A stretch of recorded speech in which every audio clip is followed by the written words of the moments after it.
Seekers of truth, fellow Zen Yetians, welcome. Yes, it is I, Michael Merchant, once again. And joining me, the most dangerous woman in Bigfootery, Lady K. Thank you. I'm going to address a few of the repeating questions pertaining to the main vocals that we released. That was not the vocals. Blue, be quiet. He doesn't like the questions. No. So what was your overall feel of the vocals? I mean, you pretty much made it clear on the audio. Yeah, I mean, I was really, I was excited by it. I thought it was too damn coincidental that all that welcoming vocalizations would be people. And I waited. I said, well, it sounds so much like regular people that I waited and waited to, because they kept on going on until like 11:30 at night. But never once did they break into laughter as people would have been. If it had been people, they would have been probably drinking, they would have been laughing, making these hoops and hollers. That never occurred. Never once did I hear just people breaking down, talking, or laughing. There were a couple comments on that video where people said it sounded like humans.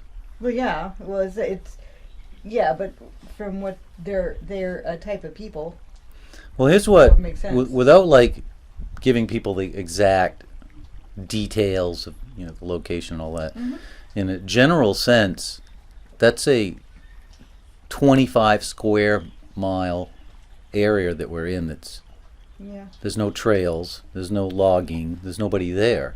Right. And that's in the midst of over 3.5 million acres of Associated Paper Company land, where for the most part people aren't living up there. I mean, they work up there and there's some sportsmen, but it's really remote.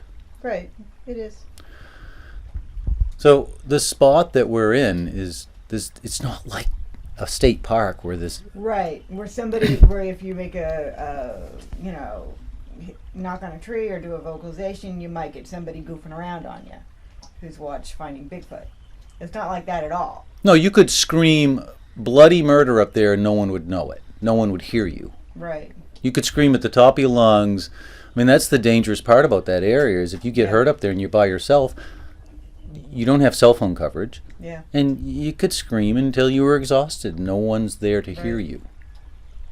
You're too far away from people. Like on that weekend we were up there, I mean, we didn't see a person for 20 miles, I think, or so. I remember, this is a little bit off topic, but that woman hiker that got lost on the trail and died.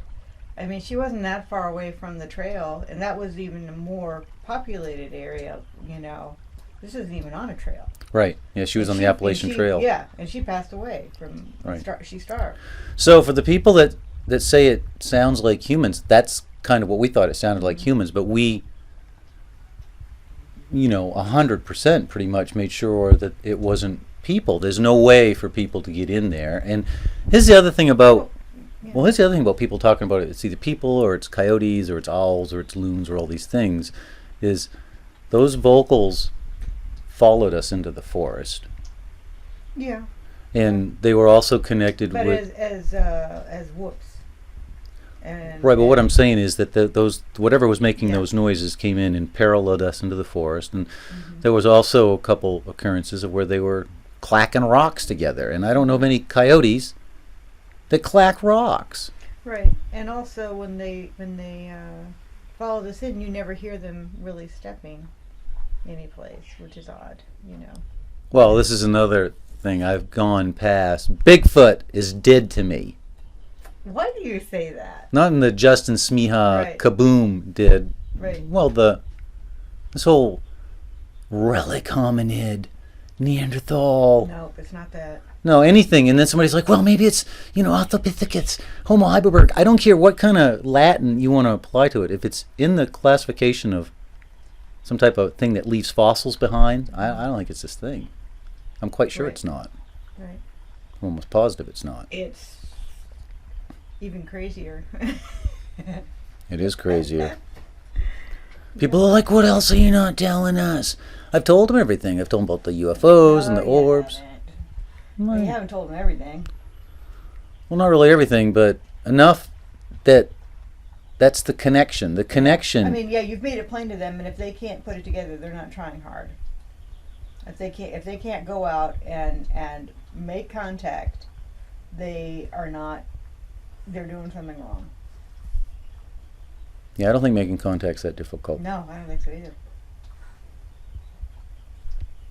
No, and people were making contact hundreds and hundreds of years ago too. I mean, I have a whole host of old newspaper articles. It's the same kind of thing going on. Yeah, and the thing is, people on Facebook, they'll want you to convince him on a social media platform, to where it makes sense to them. If this thing's not going to make sense to you, you have to go explore on your own, and and figure it out. Most of the skeptics and debunkers, though, aren't going to go I understand what you're saying. The people that buy into it or believe there's something to it might go that extra step. But most of these guys would be like, "Oh, it's fireworks. It's gunfire. It's people." But they're taking it out of context. They're listening to this thing. Well, it sounds like people. Now they should stop there. If it sounds like people, that's pretty remarkable, right? Because it does kind of sound like people, but they have to trust the fact that there were no people up there, and we've made sure of that. And this is an area where there are frequently no people. Right. That's why we go there, because there's no people there. Right. But these are people that are used to going to some place where there are people. Right. I don't know how else I can express it to people. I mean, to try to visualize, take a 5 mile by 5 mile area of forest. That's 25 square miles, and then just imagine there's nobody there. Right. Go in the middle of that. You can scream your lungs off. No one's going to hear you in the middle of 25 square miles. Especially with a bunch of woods. Especially if you're in the middle of millions of acres. Million. Yeah. So, I mean, you've got hundreds of square miles that is surrounding that area. Because we went up there, like you said, on the 4th of July. You couldn't hear any fireworks. There were no fireworks whatsoever. Nothing. Zero. The weekend before, we recorded the boulder smashing. Right. Once again, we were way up in the woods, and there were other things that occurred where there's a high frequency when we go in there of trees getting pushed over or trees falling over in our near proximity, close enough to us that we're hearing these trees. On a couple of occasions. Not all the time, right. But you don't normally hear a lot of trees. You might, once in a while you hear a tree, but you don't hear that. You shouldn't experience that frequency. This is something either making the sound of a tree falling over, or it's pushing trees over in response to us being there. Yeah. And people go, oh, it could be bear, it could be moose. Yeah, it could be, but bear and moose also don't clack rocks. They don't sound like cowboys. Right. They don't sound like hyenas or pterodactyls or all the other weird sounds or the kind of mumbling, like it almost sounds like people talking. Right. Sometimes you'll hear down in the swamp, and there's nobody there. There's no people down in there. Yep. So there's a lot of stuff going on other than just the soundtrack that we released. Right. That gives a richer context to that event, and it is the reason that we draw the conclusions we draw is based on a whole lot of other things connected. That much more. Exactly. So anyways, we're getting ready to go and get some new stuff, aren't we, Yeah. Lady K? Yep. It's going to be fun. All right, so there you have it, guys. I don't know what else to do for the debunkers. It doesn't matter. They're just going to go for the easiest answer that will satisfy them, and that's, it's a coyote or it's a person or whatever. They don't. It doesn't matter. They're going to believe what they want to believe. You're not going to convince them. They have to go out and try it for themselves. That's it. Problem is, a lot of these people are seeing this through a filter. And oftentimes they don't even know they're seeing it through a filter. I mean, I was exposed to the UFO thing, and I was still filtering that. Right, because you eliminated that because you didn't like it. I didn't like it. I didn't want that to be that.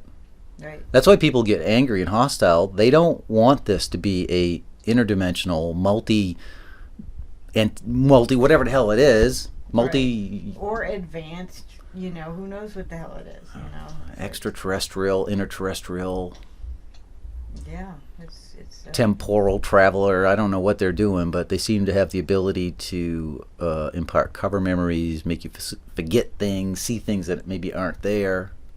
right. And there's what was it? There's legends of like these mountain spirits, like in some Asian country, where they can trick you into make you kind of like lose your way or make your travels longer than what the trail would normally be. Do you remember those legends? Yeah, it sounds similar to the Northeast Indians saying that the things would whistle and try to lead you astray because they'd sound like a person and you'd go looking for them and they'd try to get you lost. Yeah, and there's that legend here in Maine of Pamula doing that. Oh, maybe that's what I'm Yeah. thinking of. Yeah. Yeah, so in a couple of years of really looking at this, the evidence is painfully clear that it's a real phenomenon. It's been going on for hundreds of years under different nomenclature, different names. Mm-hmm. And it's the most fascinating thing ever. You know? It is amazing. Like I said, it could be the Rosetta Stone of reality. It makes you question the very so many things.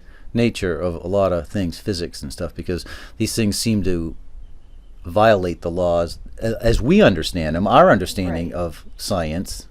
Yeah, but then again, our puppies don't understand the car. They don't understand a lot. Exactly. I'm sure our understanding of science is incomplete.